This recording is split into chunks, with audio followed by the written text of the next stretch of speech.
Hello, and welcome back to Shattered Foundations, Reconstructed Self. I am your host, Tahir Dixon, joined by my exceedingly genius co-host, Garnet. How are you, friend? Woot woot. I'm doing well. I'm so happy to be here, and I'm so excited to hear this story, this episode today. I'm so glad to have you back. As most of you probably did not know, my podcast partner Garnet was at a meditation retreat last week, which honestly sounds amazing to me, but I hadn't yet gotten a chance to ask how was it? I loved it just very briefly. It was a 5-day silent meditation retreat. So this was very much concentrated within our own selves.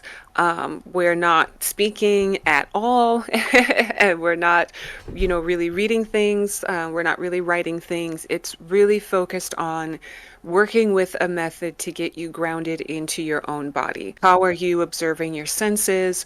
How are you observing your touch, your sight, your smell, your sound, your taste, and even observing what's going on in the mind. What kinds of psychological attachments arise for you in silence, and really sitting with what moves through you as you sit with yourself. Mm-hmm. And the goal of it was to observe yourself, find particular methods that help you re-regulate yourself, reorient yourself, and to really find those pathways to focus in on the physical senses of the body, Mm-hmm. and to really sort of fine tune into when do you feel those emotional shifts? When do you feel those psychological reactions? And really hone in on the subtle shifts that happen in the body as we're moving around, as we're thinking things, as we're doing our tasks outside, as we're doing things inside. And then, of course, as we are sitting, in stillness and meditation. So it was a really beautiful retreat. It was a really profound experience. And I would recommend it for anyone who's interested. Yeah, that's really awesome. It sounds really nice, but as you were describing it, I was wondering to myself, would you say it's more getting out of your head, like moving away from the mental aspect of things, or is that going inward and getting more into your head and more introspective? Or is it both? I would say there's an ebb and flow of both, but the key about the self-observation is to start to delineate between the mind as a tool and the psychological mind. And what I mean about the psychological mind is all of the attachments and the associations and the meanings, and this sensation is good, this sensation is bad, I like Mm-hmm. this, I don't like this, I'm aware of these issues trouble me, I'm aware of these other issues are things that bring me joy, things that bring me excitement.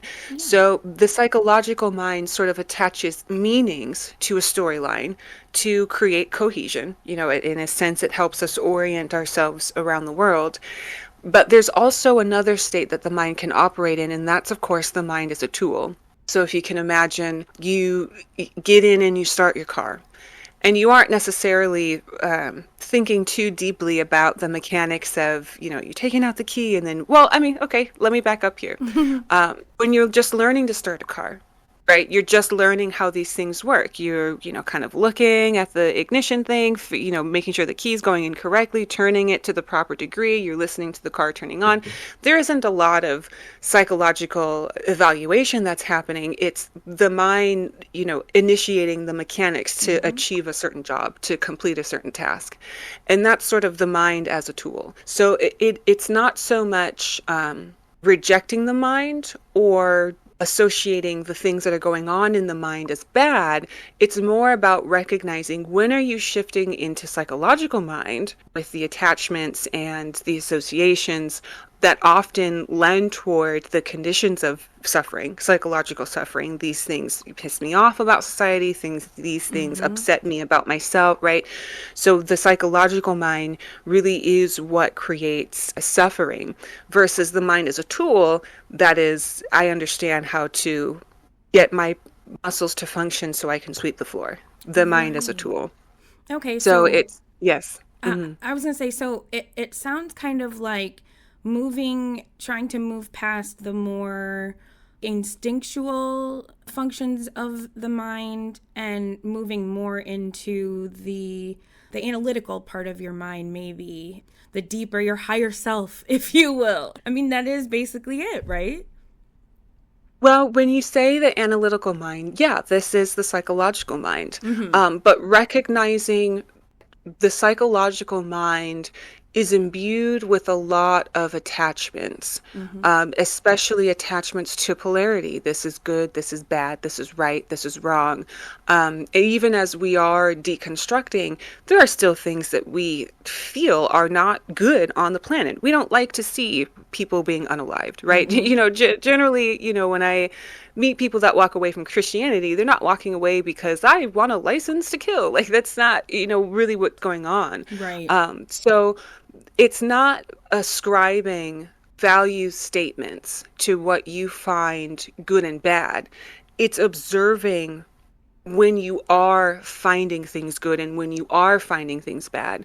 And a lot of times, the psychological, that analytical mind sneaks up on us because Mm-hmm. we're not always aware of how quickly we jump into Yeah. believing something, right? So it's really sort of expanding time a little bit and giving yourself that a perspective from which you can observe yourself transitioning into analytical mind and instead reorient the self into the body. I can give you an example.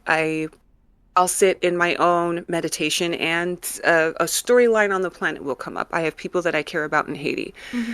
Then of course here comes all of the attachments. Oh, I'm here and they're where they are and I Mm-hmm. should be doing some right. So all of the associations. Mm-hmm. This isn't productive. This isn't something that is bringing a direct solution, right? So all of the associations that come with judging myself or wanting to be somewhere else, right? Not wanting to be present with the moment that I've brought myself to now.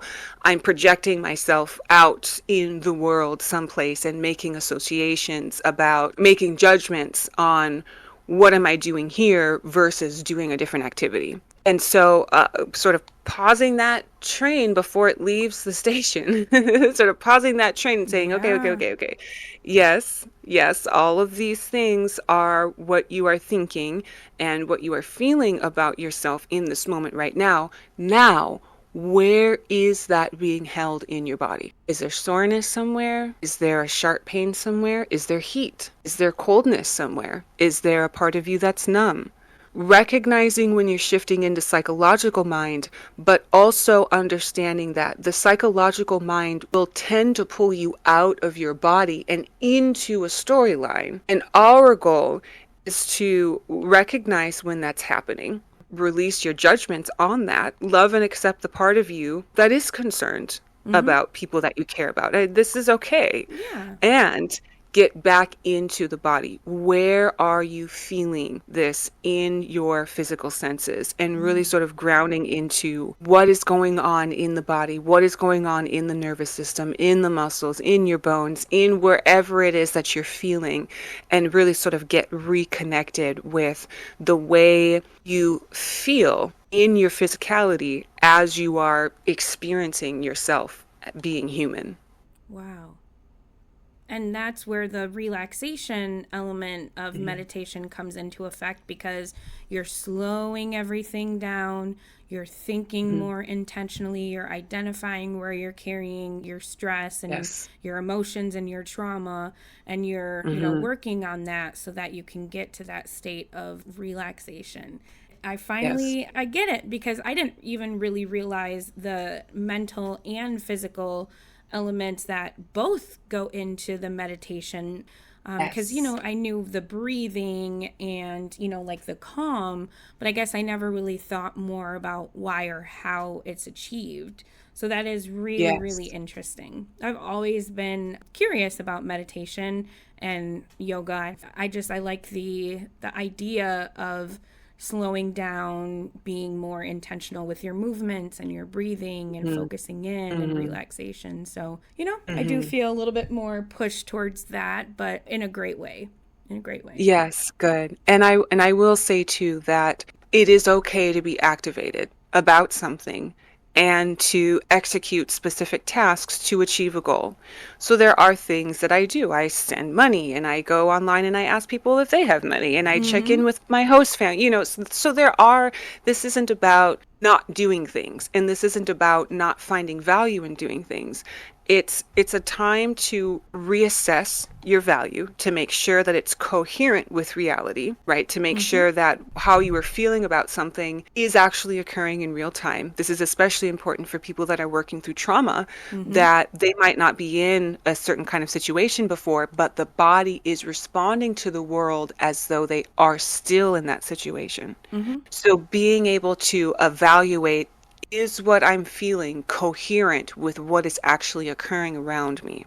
Yeah. And getting back grounded into the very now, and now what is occurring right now. Mm-hmm. But also, too, the tasks that I want to execute, they are enhanced by the time that I take for myself to Mm-hmm. realign myself and to offload my own excess charge. The last thing that I want to do with people that are stressed out, people that are constantly looking over their shoulders, people that are constantly on the run, are having a hard time finding food and shelter and water. The Mm. last thing that I want to do is bring my own agitation, bring my own, oh, Yeah. what's going on? Da, da, da, da. That's the last thing I want to do, is Yes. to offload that onto the people that I am activated about. 100%.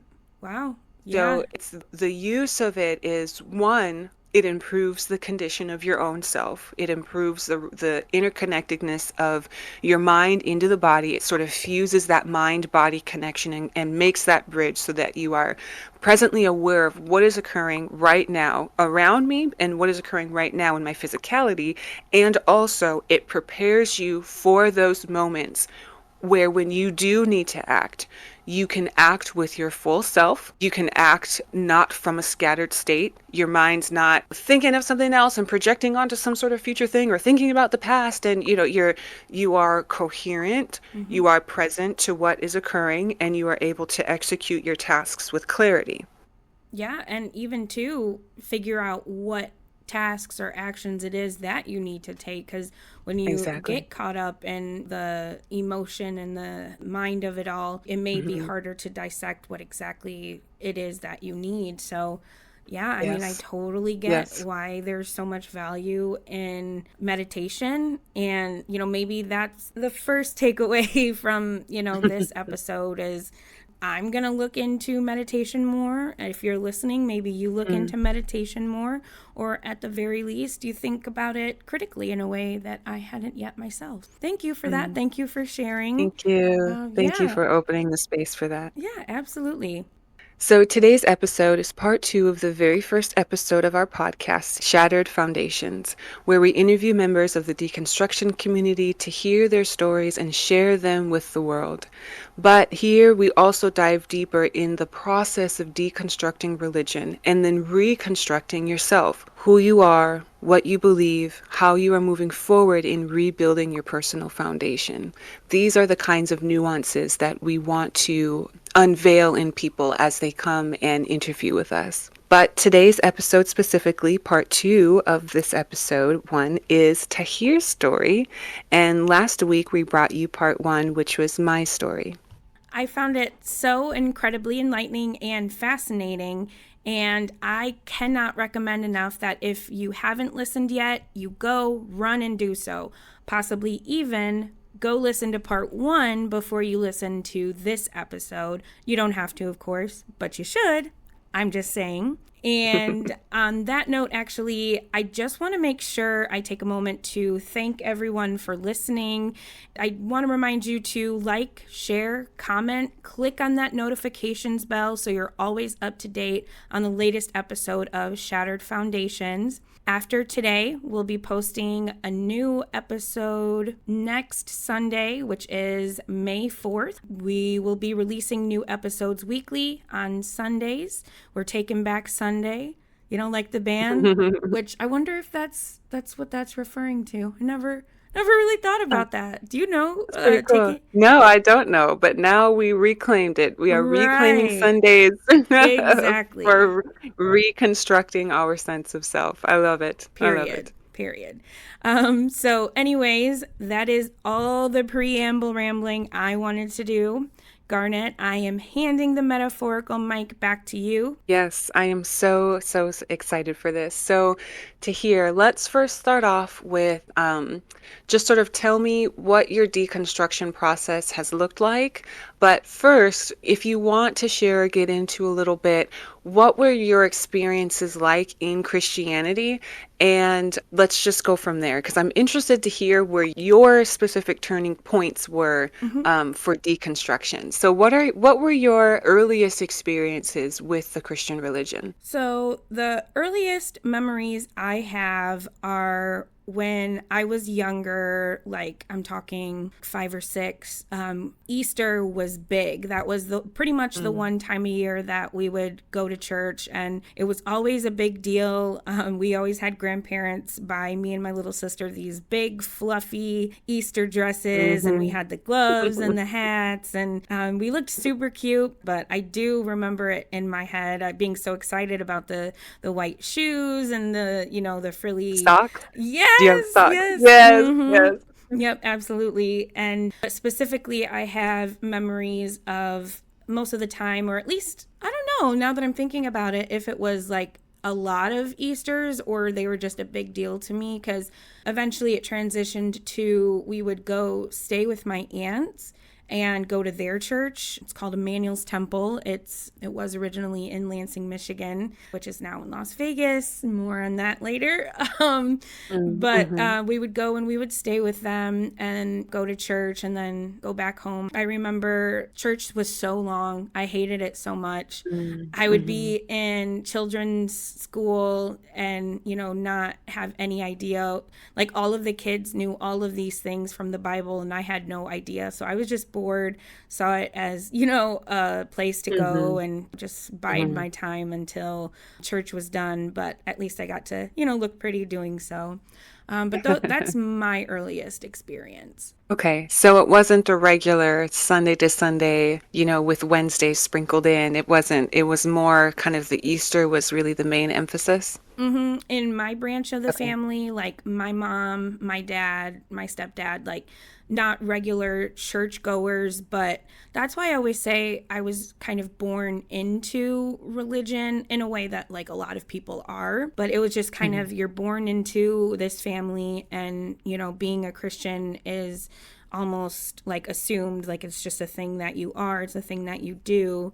And so Mm-hmm. even if you're not practicing, if you're, quote unquote lukewarm, you consider and you have the beliefs and you go sometimes. Whereas like my aunts ended up finding that church in Lansing, Emmanuel's Temple, and they were going, 2, 3 times a week. But it was Okay. always everyone in the family kind of felt a little weird about the whole thing, and there was rumblings of it being a cult even way back when I was younger, Mm. going spending time with my aunts and going to their church for Easter. Wow, okay. That's very interesting that you were around people who were going regularly, but you yourself weren't going regularly. And you were around people that were using that term to describe this Mhm. religion. Mhm. Wow, that's fascinating. Yeah, not necessarily the religion, because we were also religious, but the specific church that they went to. Yes. I find it so timely that your childhood really revolved around this sort of Easter Sunday, yearly tradition. Mhm. And then here we are again around the same time of the year, and you Mhm. are here hosting a deconstruction story about yourself. So I Yeah. think that's wonderful. Absolutely. I mean, a little bit of lore for the podcast. I don't know if we want to talk about the fact that while you were at your meditation retreat, your 5 day meditation retreat, I Mhm. decided that I was going to finish editing the podcast and release it on Easter Sunday because I could not resist the deliciousness of it. I love um, it. I love it. All of the yeah. synchronicities. Right. Very, That's very great. true. Yeah. But I I love it. just thought that was kind of funny. Like, kind of took a chance. I was like, I don't know. We'll see how they feel about this. But let's go ahead and we'll put it out there. And I'm glad I did. I was able to come out actually as an agnostic atheist publicly to my friends and family on Facebook. And I don't know how well it was received, but it was received well enough that nobody said anything to me. So there's that. Wow. Yeah. Okay. Well, good. So already you are able to use this, your own creative outlet, this space that you've made for other people. You've been able to use that as your own launch point to come forward about your own positions on things with people in your own family. I Yep. think that's awesome. Yeah, I'm really excited about where things are headed and how serendipitous, everything is. Yes. And it feels so right. And, I feel like I'm on the right Yeah. path. So it's really exciting. I love it. So you grew up mostly around Easter Sunday. You said that I also too find it interesting that you felt very disconnected from the doctrine itself. You mentioned that the other kids could probably recite the verses or even had their Mm-hmm. own Bibles and looked like they sort of knew where things were and can go and find the things. What was it like growing up? Now fast forward and maybe you're like a teenager or like a preteen. Mm-hmm. Did you ever get into the Bible itself? Did you ever want to learn about the doctrine as you grew older? So, actually, perfectly, that goes in line with my story, essentially, because, we jump from being a kid going to Easter Sunday, and for some reason, I just remember that stopping. And I don't know if it's because there became more bad blood in the family as you have the one side of the family going to this church that is seen as, a cult and all the things that come with that. And then the other side of the family that's, worried for our family members and feeling separated from them because, the whole isolation thing. Or if it's just the fact that we got older, we didn't want to go. And also, one of the things that I hadn't touched on previously, at least in this episode, is my Native American heritage. And so there's a chunk of time in my life where I remember we were going to a lot of powwows. And so like in the summertime, we would hit like powwows in many different cities. I don't know if we ever went to different states, but we're talking 6-hour drives to get to powwows, Yeah. and Yeah. whatnot. And like having the ones you look forward to every year. And Following the drum. yeah, exactly. And then Mhm. camping out at the powwow Yeah, grounds. that's how Yeah, you do it. yeah, Yep. I think that's where my love of camping comes from too. And I've talked previously Mm, about my love of nature from my Native American, yes. background. But anyway, so yeah, I have this, these memories of then it being more centered around like powwows, and then growing older, Mm, my grandma making friends with the people that became my aunts and uncles, forming the committee, and then throwing their own mm, powwows, and then being kind of focused around like the little unit that we had there with, the circle that we went yeah. in, there. Like one of my very best friends, I remember meeting her, and they decided to have a powwow committee meeting at a skating rink so that the kids could play, and that's where I met her. And we're still best friends to this day. She's like a sister. So Good. like we really became a family unit then. Yeah. But so yeah, so I move away from the church really at all, and then Hmm. I'm in high school now, and my mom decides to move to Las Vegas because it was a long road. Mm, hmm. A lot of stuff happened, and it is part of my story, but I feel like it's kind of beside the point. But a lot of stuff happened, and it got to the point where my mom was like, I don't want to be in Michigan anymore. Let's get out Hmm. of here, kind of thing. And actually, going back a little bit, the church, Emmanuel's Temple, that started in Lansing, had moved to Las Vegas because Hmm. the pastor had SA allegations against him. And I heard this from people in the church, not, my Yeah. family, actually. Yeah. So Yeah. there was SA allegations. Next thing you know, he gets a word from God. God tells him to pick up the church and move it to Las Vegas. Oh, So oh yeah. yeah. Pilgrimage. Sure, hmm sure. The whole Hmm. congregation moves to Las Vegas. People leave houses, people leave Wow. jobs, like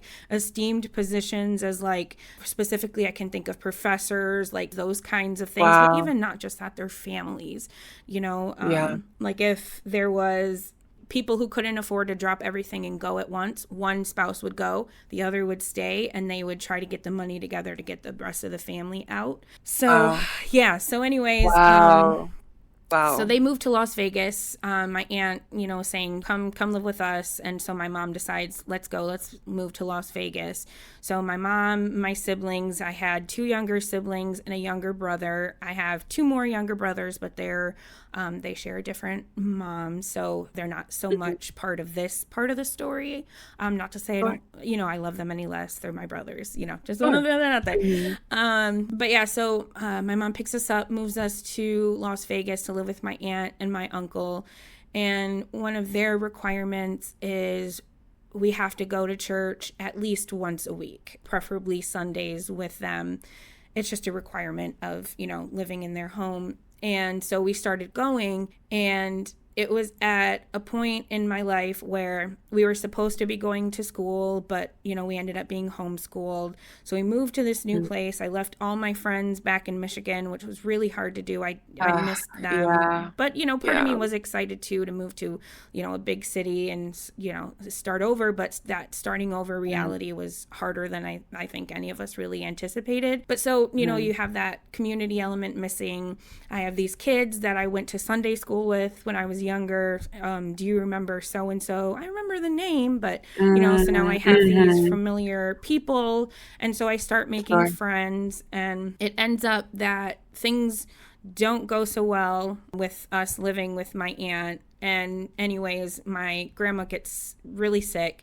So my mom decides to move back to Michigan, but because I had started integrating myself into the church, like through my friends, now I'm going for young adult Okay. ministry.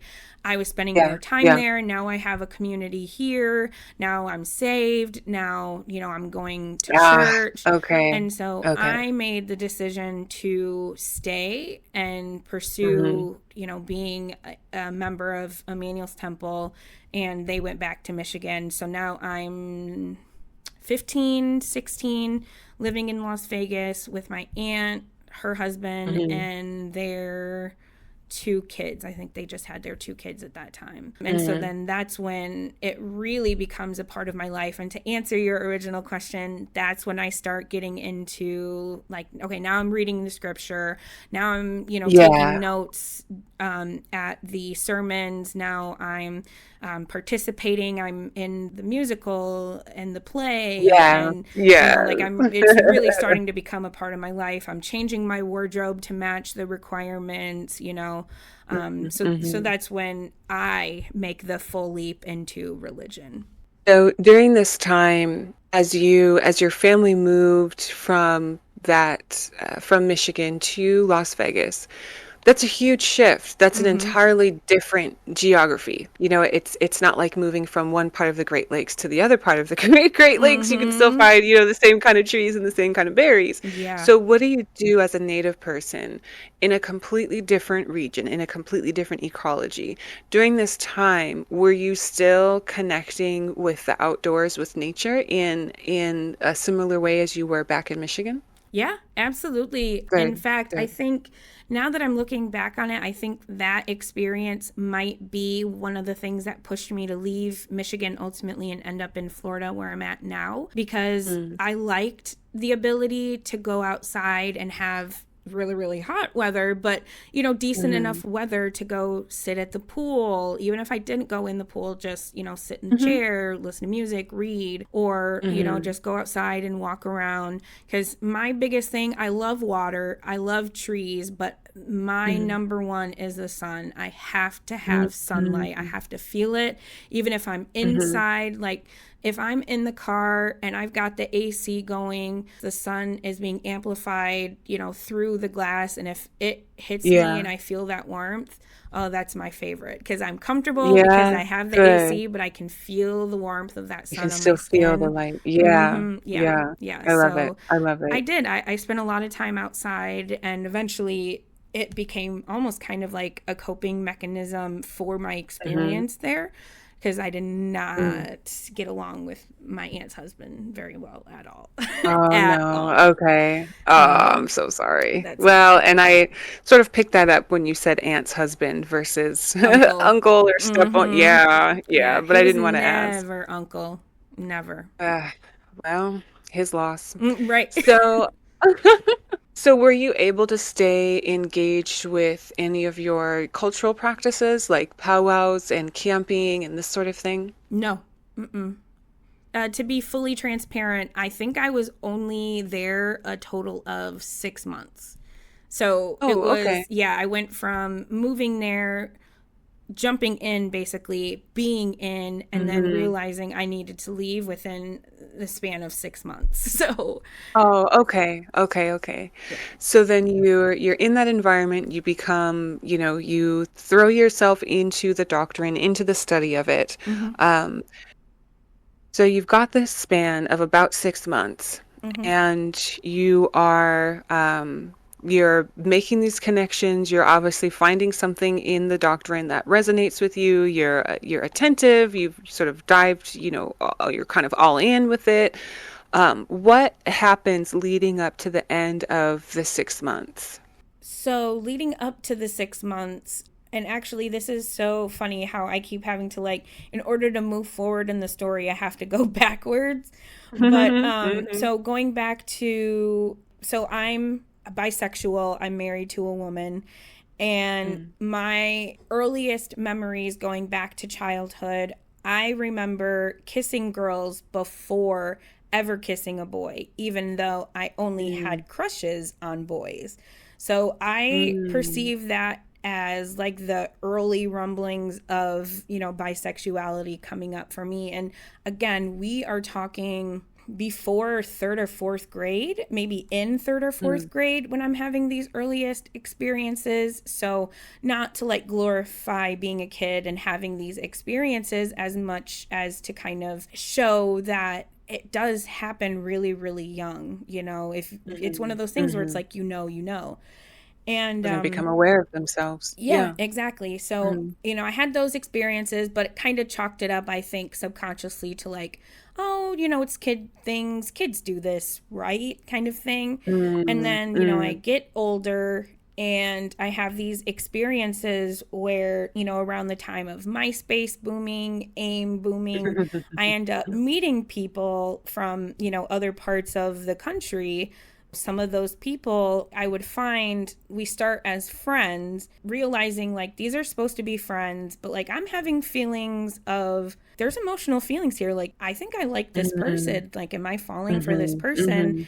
And feeling comfortable enough because it was, over the internet. It was kind of between me and them. Like, you know, nobody in my life, really even my family, knew the full reality of like, having these relationships. And so I was kind of, Mm. again, exploring like, same sex relationships, like, kind of beneath the surface. And then I end up moving many times. That's part of my childhood. And we end up in northern Michigan, and I'm in middle school. I have this friend. Her name is Kilana. I feel like she has a crush on me. She seems like she's flirting. She's touching my leg a lot. Like, is she? I ask her, I'm like, do you like girls? Oh, no, no, no, no, no, no, absolutely not. No, I'm not gay. I don't like girls. Oh, okay. And Mm. so, but we become friends, and we spend a lot of time together. And I have this vivid memory of being at her house. We're laying in bed. Okay, we're chatting. It's time to go to bed. We roll over, and I'm laying there, and I'm thinking, should I kiss her? I should kiss her. I really want to kiss her. No, don't kiss her. Mm. And I end up, not doing it. I'm sure I talk myself into sleep. And cut Mhm. to, that person today is my wife. So we've Oh, known each other. wow. Yeah, we've known each other since what, seven? I was in seventh grade. She was in eighth grade. That's when we Mm. first met. Mm. But so I have that experience, and that feels more tangible because that's the first time that it's like, other than when I was a child, I have, feelings for somebody that's like kind of in person. And again, we stay friends, but we part ways. She goes on her journey. She leaves Michigan, and my story continues. But anyways, so moving forward, then it's mostly like I'm interacting with people romantically that I'm meeting online more so than in person. And my mom ends up finding out and flips out because of the implication that I'm gay, which I guess from her religious upbringing, it was a big no-no, obviously. And so, it was like one of the things her dad like really drilled into her head is, no, you're not gay. You will not be gay. It's not acceptable. Really demonized it for reasons. We'll leave that. But so she, it was a big fight. She took my phone. She grounded me. And it was a big point of contention for a long time. And slowly over time it became more normalized and she stopped caring quite as much, but we did have some pretty dragged down fights over it, and she she does say now she regrets it, and I know she does. Now she's more accepting and more open and what have you. So that was actually part of my journey to coming out. But how that relates back to the downfall of Las Vegas is, so I had mentioned I didn't get along well with my uncle. There was, a lot of contention there. One of the things was there was a TV with cable, and either his kids were able to watch TV or he watched what he wanted. I had no access to watching TV at all. So, and also I hated him. So I didn't want to, be forced to hang out with him in the living room, other than when I was responsible for watching his own kids. Whatever. Okay. I was kind of like a live-in nanny for them in a lot of ways. They were so involved that, now I'm living with them. It's more convenient. Now I watch their screaming kids while, they go about their ushering duties and, what have you, or they get to, shout and go up to the altar and they don't have to worry about their kids. But yeah. So I would retreat a lot to my room, and the only thing I did have was a laptop, and that's when Tumblr was really big. Are you familiar with Tumblr? Yes, I remember Tumblr. Yeah. And so through that, I don't even know how I ended up on Tegan and Sarah. Are you familiar with Tegan and Sarah? No, I'm not. Okay, so they're twins. They're both lesbians and they're both attractive, and so they have this whole like fan base, or at least back then it was like a whole side of Tumblr, almost kind of like in what now you have fandoms and stuff. They then had a fandom and it was like mostly gay women, and so I was having these like feelings again, like, oh man, like they're so attractive and I love their music, and oh, they're so deep, and just really starting to drag up these emotions that had kind of come and gone through my whole childhood. And so as time moves on, I start thinking about it a little bit more and wondering like, wait, am I gay? Do I really like girls, like for myself? Yeah. And I realized, I think so. I think this is the summation of my experience through my childhood. I think that's what this means. And so I went to my aunt and I told her, I was like, it was this big thing. I was like, I have something to tell you, I was like, I think I'm gay. I think I like girls. And her response was that I needed to pray, because that's what was going to fix it. Praying, to God and reading the Bible. That's how I would quote unquote cure being gay. And I remember thinking, really? That's all you've got for me, huh? Like this thing Pray the gay away. Exactly. This thing that's been in and out of my life since I was a child. You're telling me if I say a little prayer that it's going to fix it. And it was like, that was one of the things that kind of like took a hammer to my foundation, if you will. It started crumbling at that point. So then I start looking more critically at some of the other stuff that's happening and like the weird things in the church that I'm noticing, like the fact that the pastor and his wife, prophet and prophetess, talks to God gives him words for people, some of that wasn't sitting right. But then also the fact that people who aren't working, who don't have jobs, how is it that they're driving brand new fancy cars, designer clothes Mhm. at all times, Mm. always, looking so good? So I'm like, how is this even happening? And then obviously then you think, oh, the money that people are putting into this church. And so, like, I Yeah. think these are things that I had heard rumblings of kind of in the family over time. But this is when I start for myself thinking, like, wait, that's obviously what's happening. That's not right. Yeah. And then I You see it remember in action. exactly. And I remember Yeah. thinking it was so weird how nobody but a certain amount of people were allowed to be close to them, and Mhm. only that certain amount of people knew where they lived. And I had heard they had this big extravagant house, almost like a mansion, and I'm wondering if they didn't want people to know because they didn't want people to see, like with their own eyes, Yes. what they were doing with the money. But they said it Yeah. was because they didn't want people to drop by at all hours. Infantilizing. Vandalize. Yeah. Yeah, grown Yeah. adults, but Okay. that's one thing. And then like they were treated like celebrities, they sat in these big thrones, and when they would come and they would leave, people would, line up to go and have their moment to talk to them. And then they would go into their offices, do whatever they would do, and then people would hang around the church until they were ready to leave the church so that they could go line up in the walkway from their offices to the door that they use to leave, the back door, and Wow. wave, clap, hope that Yeah. they touch your kid, just this weird, Wow. yeah, like almost Wow. making them Wow. celebrities in a way to me that Yep. didn't sit right, because I'm like, wait, isn't this supposed to be reserved for God? Like, why are Mm. these people getting the kind of glory and, Worship, yeah, worship that adoration. God is Yep. supposed to, Yep. to have? And didn't God say you're, not supposed to worship other things or other people or what have you? And So you that's, started to see the hypocrisy. You yeah, start to see the incongruence between what is professed from the pulpit and what people are actually doing. yes, yeah, Hmm. and the weird manifestations of that. So I'm seeing that stuff. And then one of the things that was weird to me is you're only allowed to marry within the church.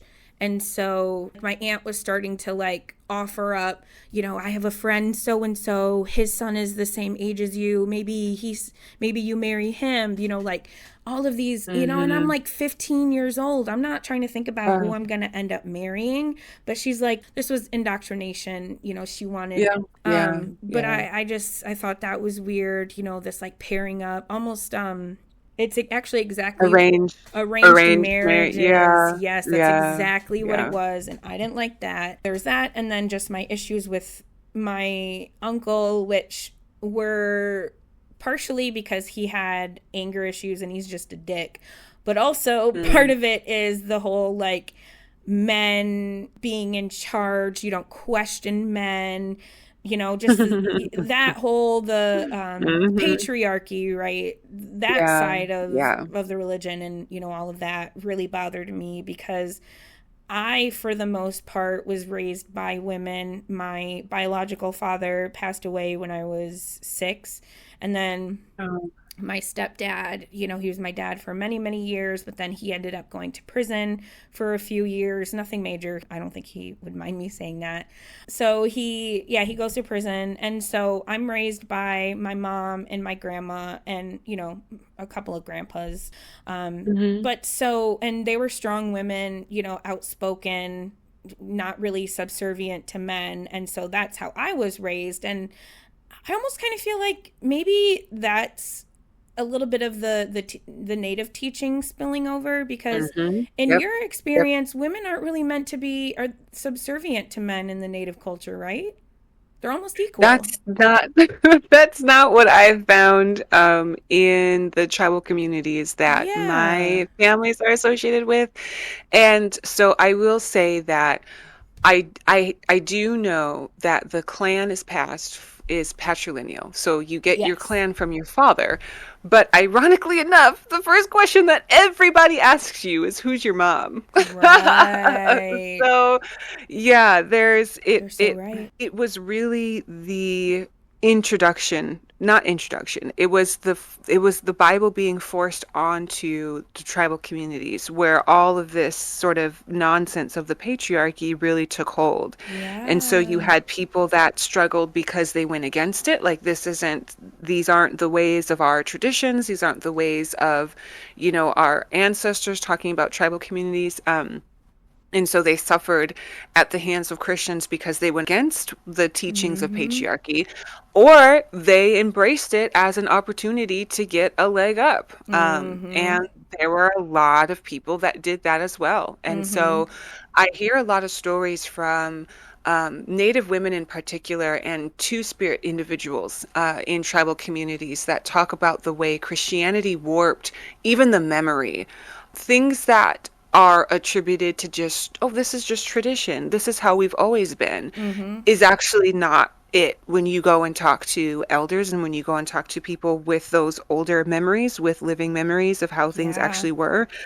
They will tell you that no, it wasn't. It wasn't that Mm-hmm. way. Women were doing a lot of things. Women were making a lot of decisions, and there Yeah. were roles for all of the genders, and that there were more than just two. So Yeah. yeah. Yeah, so that was kind of my experience too. And so being raised in that environment, I was and I'm still not very good at biting my tongue, keeping my opinion to myself. And if I had Hmm. problems with the way he was treating my aunt, I would say something. Or if I had problems with how he was Mm, treating me, mhm, I would say something. And it infuriated him. He hated it.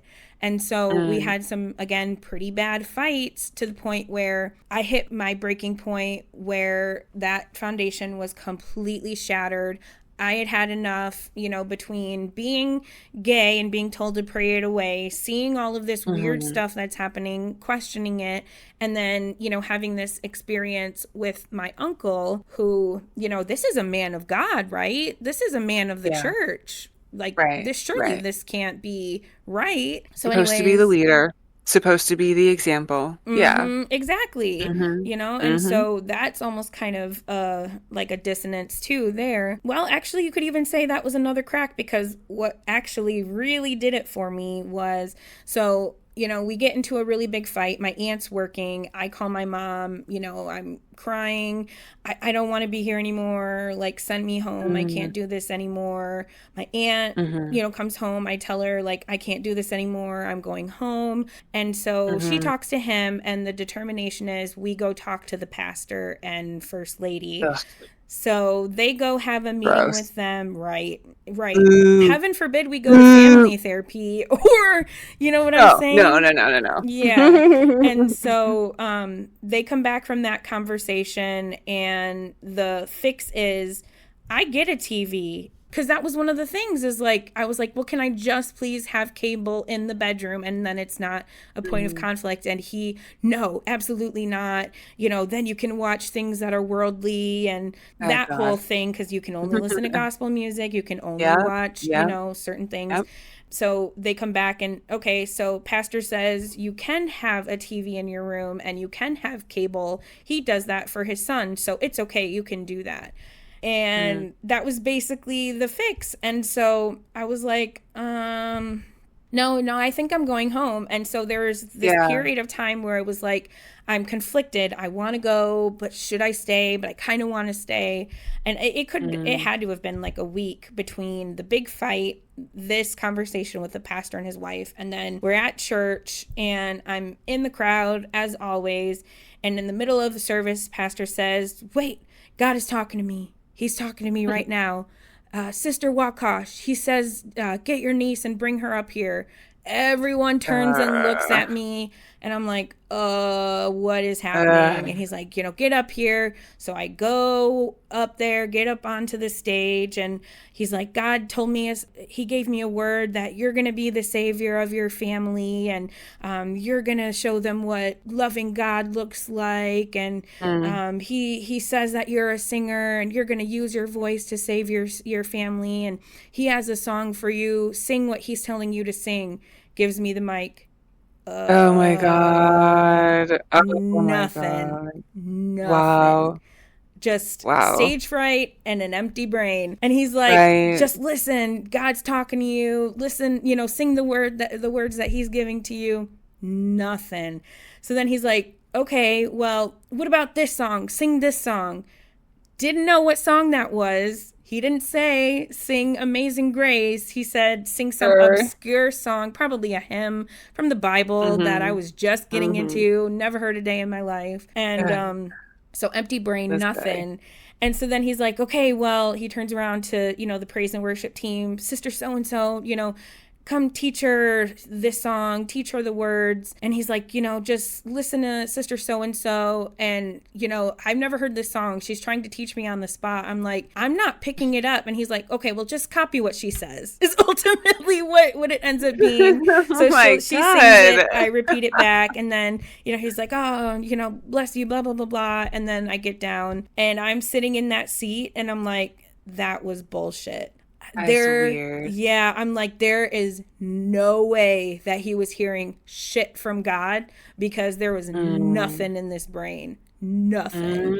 And I was like, Mm-hmm. and I don't think I'm the problem because at this point I'm all in, I'm trying to Right, be a good Christian, I'm, right, still right, trying to right. to be committed. And so that is what shattered the foundation. And I was like, nope, I'm done. I'm going home. That's that. And I did. I came home. Wow. And when I came home, no, I didn't end up going to church. But at that point, I had a more heightened level of belief, which over time became a new version of God that Mm. was different than the God in the Bible. This God, my God, loved me how I was, even if I was bisexual. I came out at 18. Mm. I had my first Mm. girlfriend.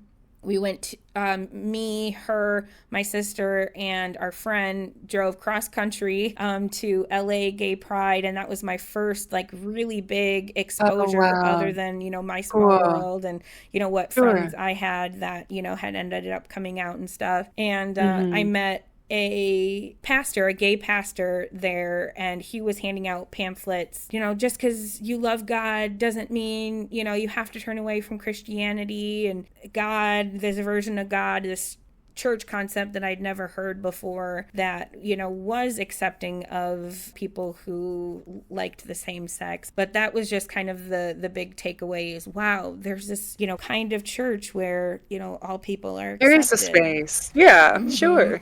Sure. And that is encouraging. Yeah. And so that's how my idea of God kind of shifted almost like as a cope for that cognitive dissonance of like, I'm gay, I've come out, I have girlfriends, but also God. I had some, like you had Mm. said in your episode, really visceral physical experiences of Yeah, times where yeah. I thought that I had the Holy Ghost. I felt what Yeah, they said I was yeah. supposed to feel, right? I Mm-hmm. had my Mm-hmm. moments where, I felt like I wanted to dance and to shout and praise Jesus in the way that you're supposed to. And a lot, like, my beliefs were more heightened moving forward. And so, like, here and there, I would, I'd go to a couple of services here, a service here just throughout Mm. time, Mm-hmm. back to being more Mm-hmm. casual, but more strong in my beliefs, I guess you could say. Oh, okay. Sure, sure. So not as attached to the church services themselves, but still trying to find outlets to get that physiological connection. Yeah, keep my relationship with God, keep it up, still have that Yeah, connection to God. Yeah. yeah. Okay, okay. So at what point did you decide that the God of the Bible wasn't real? Or Mm-hmm. maybe if he was real, he wasn't real for you. Mm-hmm. Where did you, how did that work for you? Where did you land with that? Yeah, so 18, I came out. I just turned 30 in January. And so you have that gap of time where I was coping with the cognitive dissonance, making my own idea of what God was like. My God is different than that God. He surely this, that, and the other. And but Hmm. also having in the back of my mind that fear that I could never really get rid of, that like, what if that is God, and you are sinning and you are going against what, you're supposed to be Mhm. doing, and you're going to hell, and, Mhm. the revelations and all of that stuff, being Yeah. afraid, but Yeah. almost pushing it down so that I could Yes. live my life as authentically as possible. So there's that Mhm. cope, and also feeling shame of, being told that what you're doing is wrong, and trying to fight against that, but you have all these external forces telling you that you're in the wrong, what you're doing is wrong, even though internally I'm Mhm. trying to combat that on my own with, no, it's not, Mhm. and this is why, because I don't think Yeah. so, kind of thing. Yeah. And Yeah. Yeah. How do you then have a leg to stand on? exactly, yeah. And then it Yeah. turns into this like almost kind of a warped relationship in a way that you end up Mhm. having through all of that. And, it got to the point where my relationship with God was so unrecognizable that it was almost like it felt more fear based than anything. Where, for example, I'd Mhm. just be living my life, things going well or not going well. I would suddenly get hit with this guilt of like, oh my God, I haven't thanked God, recently. Oh my God, I need to pray. I need to thank God for all the good things that I have, all the good things that He's done for me. I'm Mhm. not grateful Mhm. enough, and He'll Mhm. know, and I'll end up in hell because, not because I'm gay, but because I wasn't grateful enough, like trying to find Mhm. these ways. Mhm. Like, I don't lie because that's bad, but I, like almost trying Yeah. to rationalize, like, it's okay that I'm gay because I don't do any of these other things, right? It just Mhm. became so unhealthy. And, Yeah. but that was my state of being. And then, Well, and then you're constantly bargaining. mm-hmm, So if you can clean up your act everywhere else but this one thing, yeah, right? But that keeps you constantly walking on eggshells. And yeah, sure, you may end up being a quote unquote good person because you don't lie and you don't steal but mm-hmm, you're only doing those things to overcompensate for the deepest struggle, which is your own mm-hmm. sexual identity, sexual orientation. So Yeah, true. that's a tough place to be in psychologically because what hangs in the balance is not some arbitrary, like, oh, God's not going to like me, or I'm going to be the last one Yeah. to eat at the table, and, I'm going to sit the Mm-hmm. farthest away. What hangs in the balance is the condition of your eternal soul. Yes, So exactly. there's a lot that rides on it, and that's a Mm-hmm. lot of stress to be under and to try and bargain your way through, And figure your hope for way the through. best. Yeah, pretty Yeah, much. Yeah. yeah. Because, again, that Wow. whole like my version of God, my God wouldn't, like, being a good person would be enough. Like, I may be gay, Mhm. but He's okay Mhm. with that. As long as I'm a good person, then I'm good. Because, I Mhm. had the idea of what happens in Revelations in the back of my mind, like, I don't want to be left behind Mhm. because I know what's happening here. And, I'm going Mhm. to do whatever I need to do except not be gay. Anyway, Mm. so mid January 29 for my 30th birthday, and I'm on TikTok. I'm just scrolling my For You page, and it says Atheist Sunday School. And I just was just kind of like, ugh, scrolled past. I'm like, oh, those atheists. And then I Ugh. stopped and I was like, what does that even mean? What is an atheist? See, Like they'd see. always been so demonized. My whole experience with religion is like, they're the bad Mhm. people, the others, the people of the world, all this stuff. Heathens, the pagans. Exactly, exactly. Yeah. And Mhm. and so like because I'm so psychologically inclined, I was like, why is my first instinct this like disgust almost for something I don't know anything Mm. about really? And so I was like, let Mm. me scroll back up and see what it's about. And I watched Mezzo's live, and I loved it. And I ended up following, and Wow. I was like, this is really interesting, like his points are Cool. making sense, he's so funny. And then through Mezzo, Mhm. through meeting or through, finding out about Mezzo, then I ended up finding out about Joel. And at first, Mm. there was this episode too of Bad Bible Debates where, like, I actually heard that episode where he was talking about Joel because he tricked somebody into Mm. saying, I don't know, it was like a Joel bit. And I was like, who's Something silly. Joel? Yeah. Yeah, I was like, is that his like his editor or something? And then, Mm. like ended up finding out, oh, okay, so this is his friend. Oh, this is Joel Reed's Bible. And Mm. then it was like Mm-hmm. a, make sure you go follow Joel. And I was like, yeah, he's kind of funny. I like when he pops up on Mezzo's lives. I'll follow him. And then it transitioned into watching Joel's lives. And there was a live that he Mm. did with this girl, and it was a really, really constructive conversation.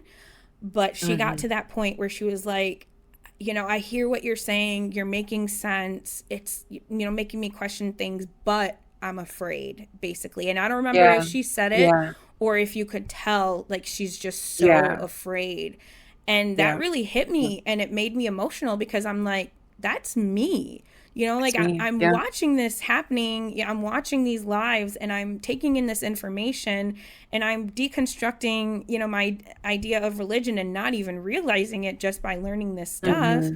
But I'm Mm-hmm. still holding on because it even moved to a place of where I was like, okay, well, maybe it's not like the God, but there's got to be like a God, so like still, Something. Yeah. yeah, yeah, Someone. trying to Yeah. hold on to it. And I just had to realize, like, Mm. why am I doing that? Like, why not? If Mm. I don't really believe, like, drop the fear, and just embrace this new journey that you're on, learn these things and see how you really feel about it.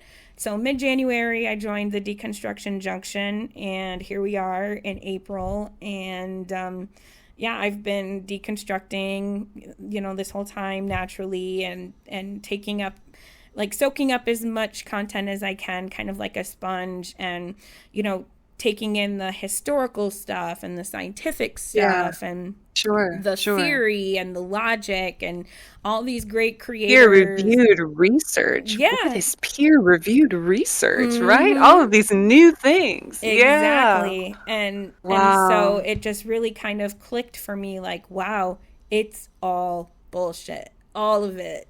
And then, I was able to look at it more critically, my experience Mm. with religion, like, from the Emmanuel's Temple aspect. And now all of my family is completely out. Both my aunts and their family, well, both of my aunts are out. One of my aunts, her husband and her kids are still in it, unfortunately. Mm. So it actually Mm. is still Mm. impacting our family from that standpoint to Yeah. this very day. But one Yeah. of the things that I've really been cluing in on since my deconstruction journey is how much religion has impacted my life under the surface of, everything that I've explained to this moment. There's another layer that goes all the way back to my mom's mom, on Wow. the native Yeah. side, because Yeah.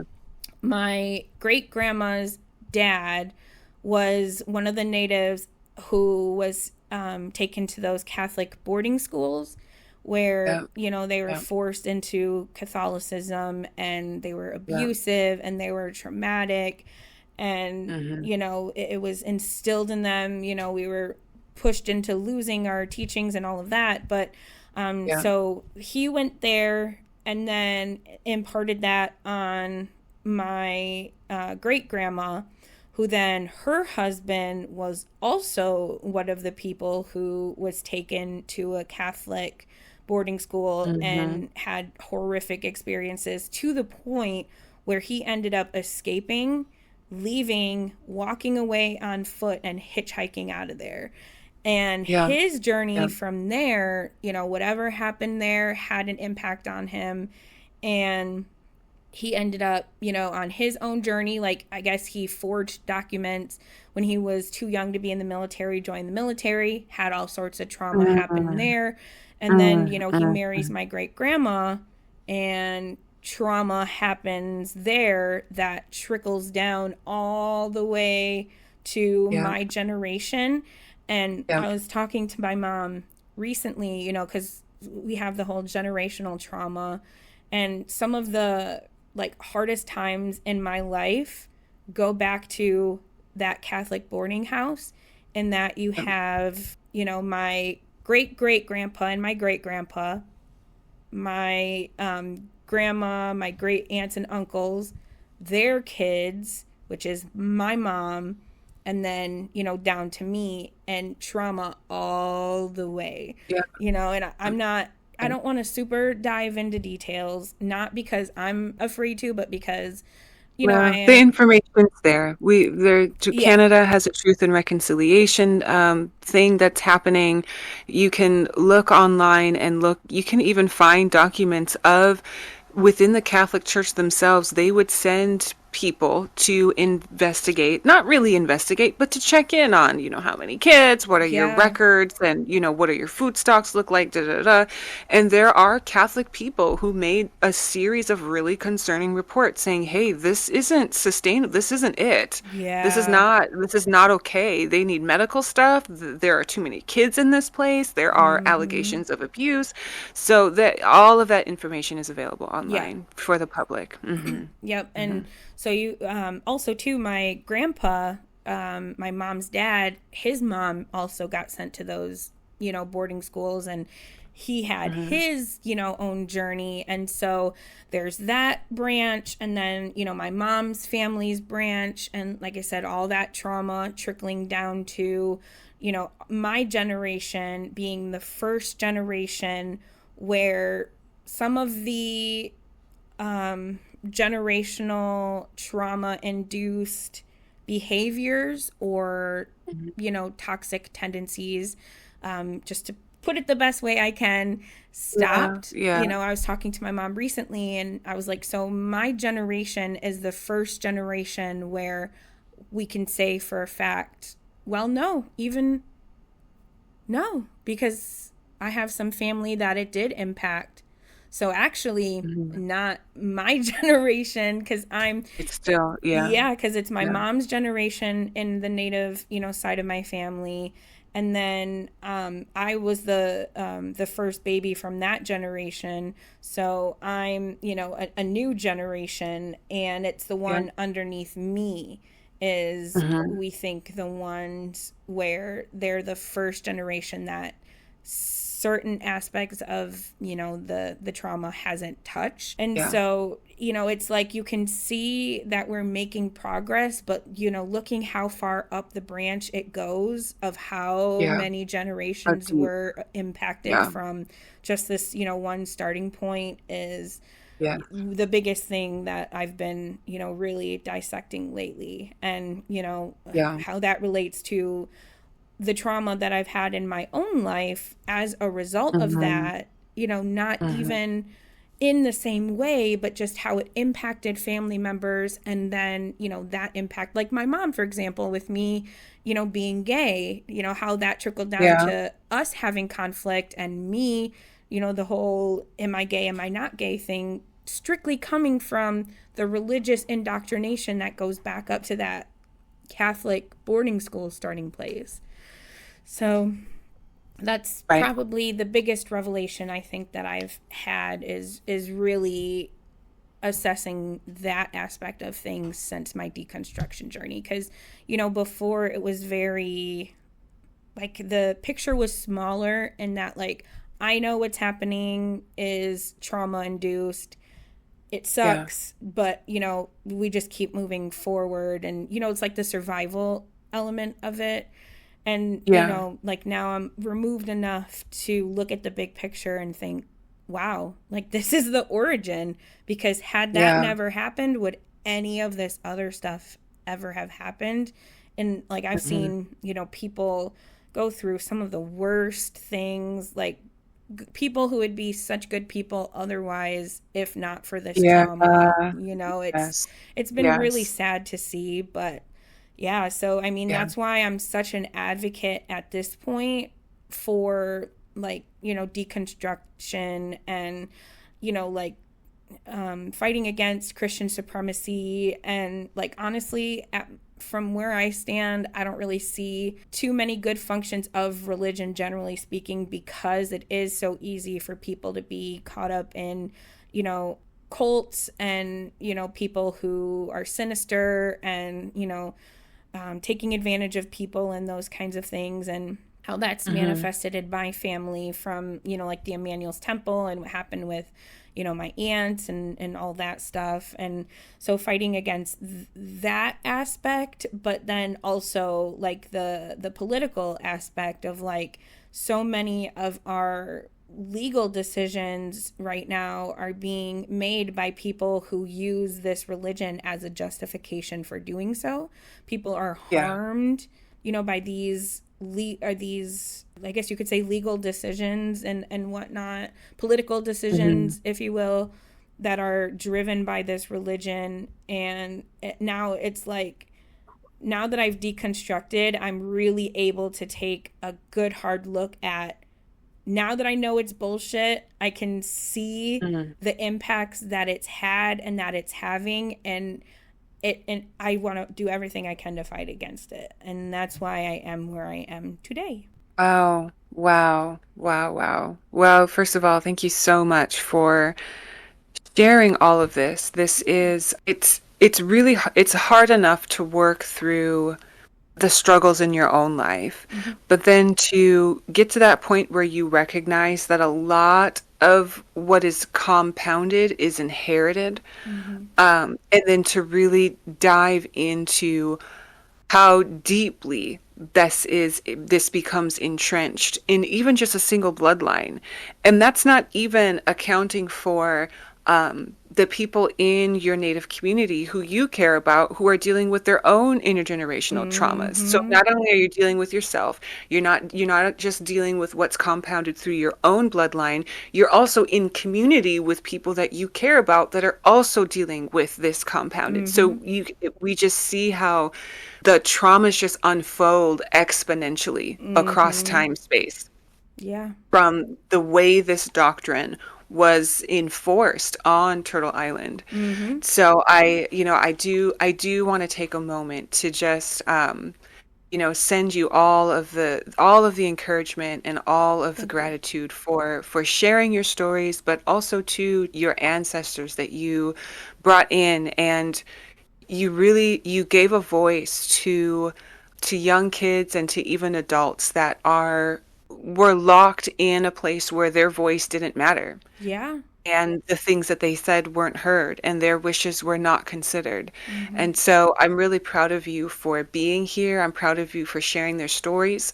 Thank you. And I'm proud of you for holding that memory, because the erasure of those histories, that really is the point of settler colonialism. It's Mm-hmm. that fragmentation from the self, the fragmentation from the body, but also this fragmentation from your own memory of your own people, your Yeah. own nation, your own family, your own clan, your own kinship ties.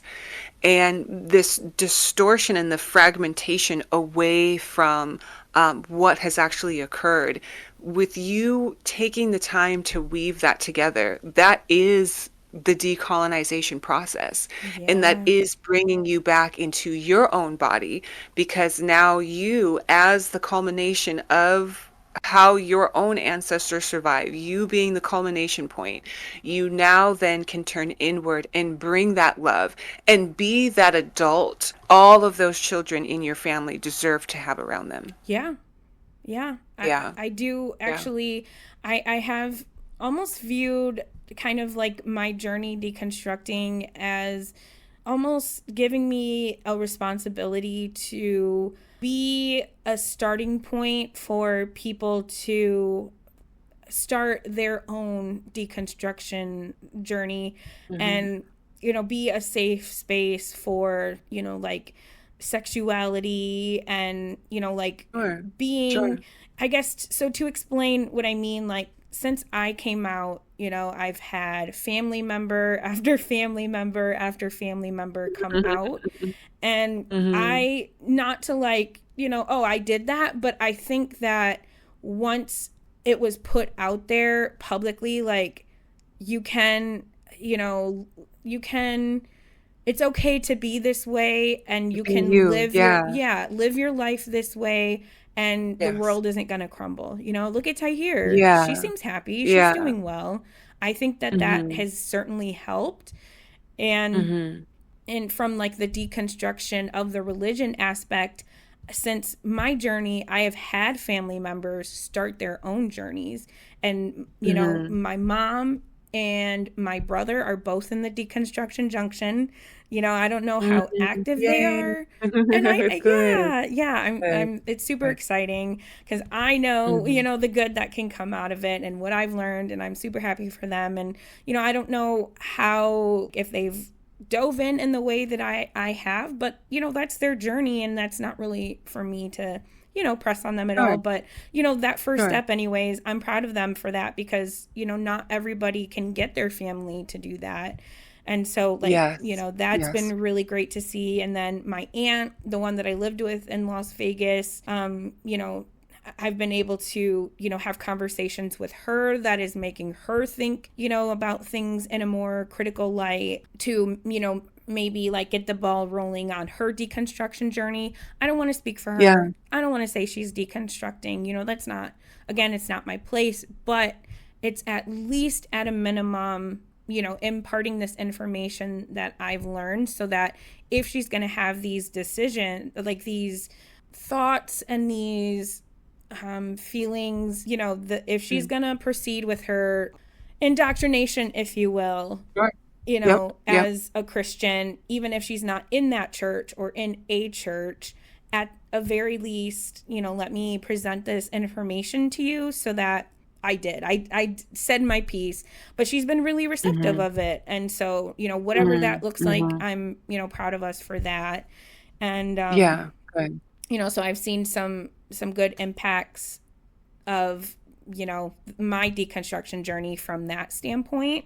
My aunt did mention that she listened to our podcast and said that there was some things that she could relate to. And again, even if it was just that and that's it, I'm proud of that because that's Yeah, something. good.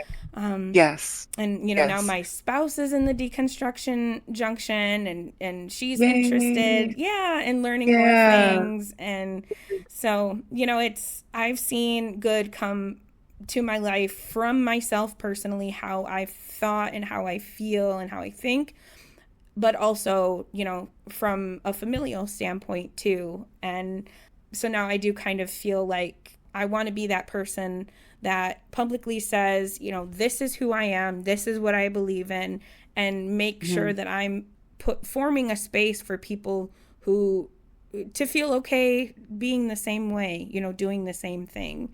So, anyway, I yeah, love it. that's I love yeah. it. And it comes full circle back to your own experiences, as growing into young adulthood. You saw people living a life externalized life outside of you where you saw yourself reflected in that. Mhm. And you didn't quite know that was yourself being Yeah, reflected until you came across this person. And then it caused you to question, like, wait, does this make sense for me? you're so right. And something that I love about this is that you recognize those points where you are meeting people outside of you and that causes you to reflect on yourself. And Mhm. then you then grow into being more of yourself and you then become a way shower for somebody else to Mhm. also see bits of themselves reflected in you. So I love that sort of full story because that's really how community is built. We Yeah. do bounce this light off of one another. Mhm. Um, and something that strikes me too about something that you've talked about during your story is curiosity is one of the major tools of meditation. And when you talked about scrolling past the atheist live and like, ugh, those grumpy atheists, Mhm. and then you had, you pause and you're like, wait a minute, why do I just believe this? Mhm. Why do I just have this belief? Why do I have these attachments and associations? Why Mhm. do I associate atheism with this particular feeling of ughness, right? Mhm. And you took the time to be curious. And then you went back and you investigated for yourself to see if what you are believing is coherent with reality. Mhm. And when I'm bringing this up because you were talking about, wanting to get more into meditation, but you already are using some of the tools of meditation. You're already employing Mhm. these practices. This is it. And the point of meditation is, yes, we do have our times where we are, we're seated and we're still and, we have our moments, but the point is to diffuse that throughout your daily living. So as you are living, as you are doing the things, you are simultaneously aware of what you're doing, but you're also aware of your own body, and you're also investigating, okay, I'm aware that I'm thinking these thoughts, Hmm. and let's sort of investigate these associations that I'm having with these. So I love that we're coming full circle to a lot of things, a lot of Yeah. these themes here about curiosity, and about the way that you are, the way that you found community, you found people that represent something that was meaningful to you, and that created a cause in your life to step into more of who you are as a person. Hmm. And that in turn has allowed other people to step more into who they are as a Yeah. person. And so what starts as like it's just these chain reactions, and now I'm Yes. I'm seeing like those dominoes in your own family where people are because of who you are and because you are holding yourself as who you are, that then becomes an anchor point for other people to see themselves, but then they have a blueprint and a pathway like, oh, this is how I can be more of myself too. Yeah. So I love that. I love that for you. I love that for your family. I love that for your spouse. And I love that the decon community gets to benefit from all of the creativity and the joy and the insights Oh, and the activations that you bring to create spaces where people can come into themselves and embody more of who they are and find that validation. So, yeah, I'm so proud of you, and I'm so thank you. proud of your family, and I'm so glad that you're all here. So, how are you proud of yourself? I would say the thing that I'm most proud of is pushing myself to get out of my comfort zone Hmm. and, get out of the box a little bit. I'm the kind of person who, if something feels too challenging, I'm going to shy away from it. But, Mm. I've really been trying to fight against that. And public speaking, I get a lot of stage fright, that kind of thing. I have a lot of anxiety. And so, Mm. this podcast isn't something that I don't think I would have ever really actually been able to do if not through this deconstruction journey. And that's not Uh, necessarily from deconstructing, itself. It's more this community that I've found mm. through deconstructing, almost kind of going back to that whole like, oh, atheists are bad and they're immoral and Arr. yeah, this, that, and the other. The people that I've met in the deconstruction journey are some of the like most genuine, funny, Yes. creative, kind Yes. people that I have ever met in my life. And they are so Mm. supportive and they Mm. really help me to see the things in myself that I have trouble seeing otherwise, like my Mm. potential and, my Mhm. talents. I second guess myself a lot. And, I've been able to jump more easily back into making singing content again, even just from the Mm. community, because, it's hard to not trust yourself or support yourself when you have, a community of people behind you encouraging you to do these Yes. things. And then, going up on lives, like I used to be so nervous that I would like be shaking, like for Oh, however long yeah. afterwards, just so because Yeah. I'm so bad at public Yeah. speaking. I'm able to I do would have that never guessed now. that. Really? I would have never guessed that. Yeah. Yeah. Wow. No, I say all the Cool. time like I'm good with people. I like people, but I'm not a people person in that Hmm. I'm more introverted than extroverted. Okay. I can be Yeah. both. Sometimes I'm an extrovert, sometimes I'm an introvert, but for the most part, I'm very introverted, very shy, very socially awkward. Like I said, I have a lot of anxiety. So these kinds of things Yeah. are really hard for me, and it's gotten easier and easier since my deconstruction journey, through the community of people that I've been lucky enough to meet. So that's what I'm most proud about. Wow. Awesome. Awesome. So what you I mean, you've talked about this already with your public speaking, but are there any other internal changes that you've observed? Well, Actually, I've always liked taking in new information, but I've Hmm. found myself, like, for example, right now through the book club, through the Hmm. Deconstruction Junction, which I'm spearheading because we didn't have one and I wanted one because I wanted to start reading Christ Before Jesus. You know, Oh, it's okay. a Yeah. very information heavy book. It's super interesting. I'm super Okay. fascinated, but I've found that because I've always kind of like, I used to go to college, but I had trouble with like the sitting down and soaking in this information of it all. I could do it, but I didn't love doing it. I found it to be Mm-hmm. really monotonous.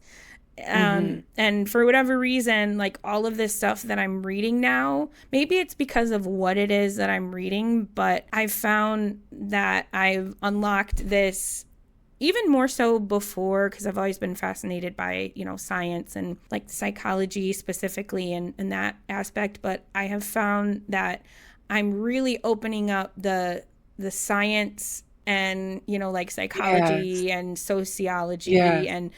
biology and physiology, and diving into all of these different concepts that come into play when you talk about religion and cults and Mm-hmm. Mm-hmm. deconstruction and, reconstructing yourself, and how all of these interconnect and work against each other and whatnot. And while sometimes it's reminiscent of when I used to sit down with my textbook and highlight, the important stuff or what have you. That's kind of how I said at the last book club meeting. It's almost kind of like we're taking a college course in Christ Before Jesus, but I'm enjoying it. It doesn't feel Yeah. tedious. It doesn't feel monotonous. It's interesting. Mm-hmm. It's fascinating.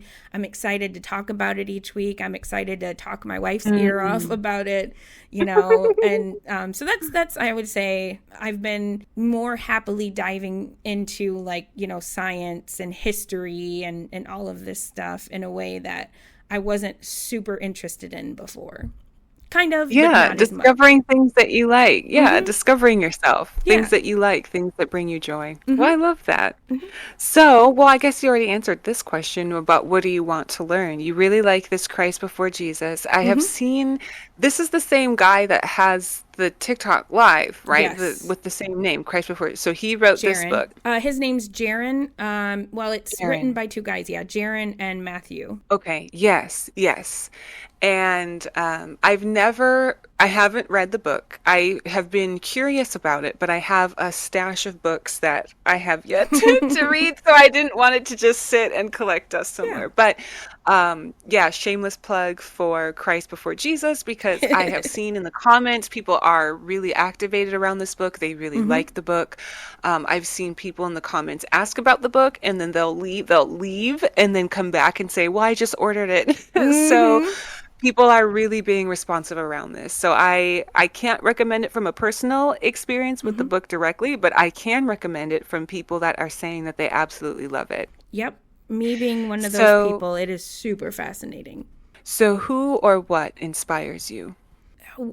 what who and what inspires me is the content creators in the deconstruction space who have the knowledge or gain the knowledge to be able to, have these lives, talk to people, debate people, do what they Hmm. do. And that being something that I couldn't ever do, if even just from Hmm. the standpoint of, I get mad, it's not going to be productive for me. It's not going to be productive for them. Yeah. I just have never felt like that was something that I could do personally. But these people who are Hmm. able to do it, it's really inspiring. But, not just the deconstruction space, also in like the political side of TikTok, the people who Hmm. are willing to get up and discuss LGBTQ rights or, political activism. That's what Yes. inspires me, is the people who have done the work, have done the research to be able to go up and have these conversations that they need, Mm. that, people need to be having, especially in our country with the temperature of where it is at right now. I think it's so important that we have people on the Yeah. front lines willing to do that. Yes, yes, agreed, agreed. So you've touched on this already about what activates you now. Um, so where you've talked about the political thing, you've talked about LGBTQA plus and two-spirit rights, this sort Hmm. of thing. Are there any other things that you are activated to mobilize? You know, when do you get to that point when you're like, I want to find other people that are working on this and let's join up forces and power team go? Like Hmm. what activates you now? So I am kind of headed in that direction. Like I feel like I'm doing my responsibility to like stay as up to date as I can handle anyway, and then supporting these people Mm, who are doing the good work that I can't do and that needs to be done. And then also I am, like we have another shameless plug. We mhm. have Dugald in the Deconstruction Junction who has Whoop, his whoop. own Discord. Yeah, where he does a lot Yeah. of, like And I've joined advocacy. that. Yes, Yeah. yes, the Mm-hmm. activist space. I love Yes. it. I Yep. love So it. that trying to immerse myself, in that, I think would be my next step and kind of where I'm headed. And then I've also done one. I'm pretty sure that's a Florida based Mm, Discord where it's more of that thing like organizing like protests and those kinds of things. So that's my mm, next step. That's what I would like to do.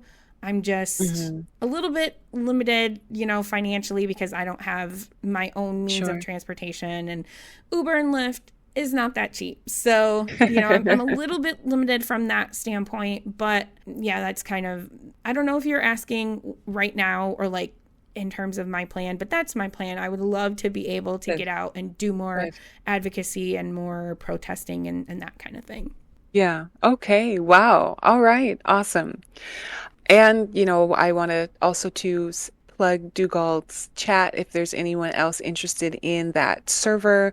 It is an activist space server, and I look forward to seeing more of the decon community. I already see us engaged in like mutual aid and Hmm. job postings and this sort of thing. So really being grounded into what are the actions that bring the kinds of changes that we need right now. Hmm. So I love that you are finding yourself, coming into yourself, and then also creating, what is your niche in the world? Hmm. Where do you fit your puzzle pieces into building the kind of world that we are proud to pass along to the next generation? So Exactly. I look forward to interacting with you more in Dugald's Yeah, server. absolutely. We've talked a bit about where you do find joy. We've talked a bit about the things that where you've found your happiness, where you've been able to find your peace, particularly in being empowered to vocalize who you are and sort of live in what that means for you. Do you want to talk a bit more about where you find your joy now these days? Yeah. So doing what I can, in the capacity that I have in the deconstruction movement, that's what brings me joy. That's my passion right now. Outreach, showing people that we have this community that they can come to, supporting people who are, helping people deconstruct, like that kind of thing. My biggest passion, though, in life has always been music.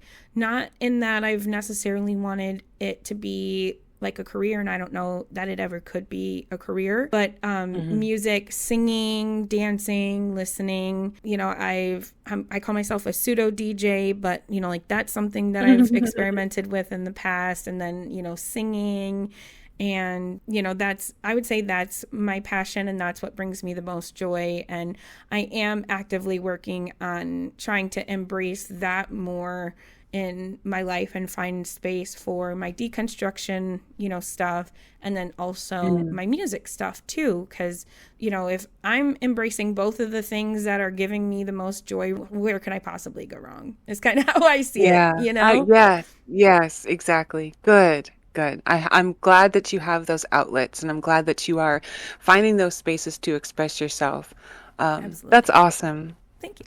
So you've already really kind of talked about this. What would you like to contribute to this community? You've talked about your activism piece, Hmm. being empowered to be more of yourself, sort of shining that so that others can feel empowered to be themselves. You have your Hmm. creative things. You've got your book not your book, I'm sorry, the Christ Before Jesus, like the book club. Hmm. So mobilizing and activating people around reading and discussing material. So you're already contributing a lot to this community. Do you want to talk a little bit more about any of these contributions or add on other things that you would like to contribute? Yeah. So I think we're always on the staff, if you will, of the Deconstruction Junction. We're always talking about how we can encourage more community engagement. And so that's a big piece for me because outreach is my biggest personal concern, making sure that the information that we have is able to reach more people who want it or need it or didn't even know it was out there, that kind of thing. Also, then looking back at this community that we have already and fostering that as well. You can have 500,000 people in a Discord server, but if only 10 of them are active, then Yeah. what are you What are really we doing doing? here? Yeah, Yeah. exactly. Yeah. So, Okay. fostering that is kind of a big thing. And then I have a few different times, have been asked, like, well, why don't you do lives where you listen to people's deconstruction journey? And, I've said before, I get really bad stage fright, and I don't think that that's Mm-hmm. something that I would necessarily have the comfortability level or bravery level Mm-hmm. to do. But also, Mm-hmm. I don't know that I necessarily have the time to commit to being a full, Mm. creator streamer in that way. Yeah. But I do Yeah. have some friends through the deconstruction, community who have expressed interest in holding the platform for that to be possible. And so that's something Mm-hmm. that I'm definitely going to be looking into doing more is maybe Mm. through one person. Collaboration. Yes, exactly. Yeah. Having a Yeah. way to, on a larger scale, reach people, hear their stories. Maybe not as, as a professional setting of a podcast, but there's, so many people out there who, want to be heard, but maybe they don't feel Mm. comfortable having a whole Mm. podcast episode about them, nor could Sure. we necessarily reach every single person out there who would be willing to share their story with us. So just doing what Yes. we do on this Yes. podcast in a larger scale would be really, really awesome. Okay, yeah, I love that because to me, what you describe is like a buffet. Mm-hmm. We don't all want to eat the one same thing, and not Mm-hmm. all of us can eat that one same thing. Right. But when you've got an entire buffet, when you have an entire spread, you've got something for everybody, and Mm-hmm. they might not be able to stomach this kind of food, but if Yeah. it's chopped up and put over on that dish on the other side of the table, they can consume that, Yes. yes. So I love it. We are this delicious Last Supper. No, I'm just kidding. No, absolutely. We're a delicious meal, snack. We've got Yes, our come and chefs eat. serving, We're cooking. cooking, serving up Exactly. Christian tears. Yes, I love it. I Exactly. love Mm-hmm. it. Yep. So, what do you hope to receive from this community? I just want I don't want anything from anybody so much as I want to see growth. I want to see our Mm-hmm. community getting larger. I want to see more interaction. I want to see progress. That everything that we're all Mm-hmm. doing is actually paying off. And I feel like I see Mm-hmm. that every day. Good. Maybe not on a large scale, Sure. like a Justin or a thinker, maybe not 500 people at one time, but Mhm. seeing some of the smaller creators in the space who, have maybe 30 people in their life at any given Yeah. time, but they're Yeah. touching people, they're, Mm-hmm. reaching people still. I'm Mm-hmm. seeing the progress and the benefit to what we do every day, and I just want to keep seeing that. Okay, that's awesome.